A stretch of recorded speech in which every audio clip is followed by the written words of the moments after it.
জয় বিশ্বকর্মার জয়। বিশ্বকর্মা পুজো আসলেই মনে হয় পুজো আর খুব একটা বেশি দেরি নেই। আর এবছরের পুজোটা তো সবার কাছে একটু অন্যরকম। একটা বছর আমরা অপেক্ষা করি দুর্গা পুজোর জন্য, তাই উৎসবে তো আমাদের ফিরতেই হবে। আর তার সাথে এটাও আমাদের আশা থাকবে যাতে জাস্টিসটা যেন হয়।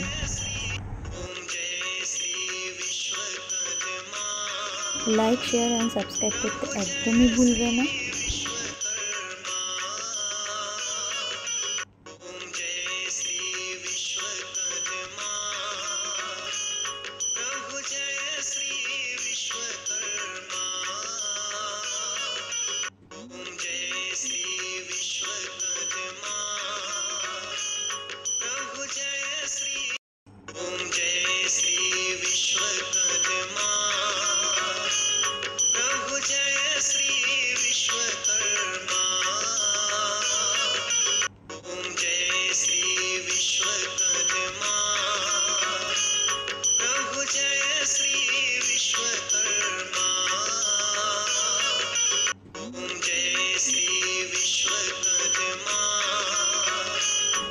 আর হ্যাঁ, এই পুজোটা আমার বাড়ির না, এটা শুভর অফিসের পুজো, তাই ভাবলাম তোমাদের সাথে শেয়ার করি।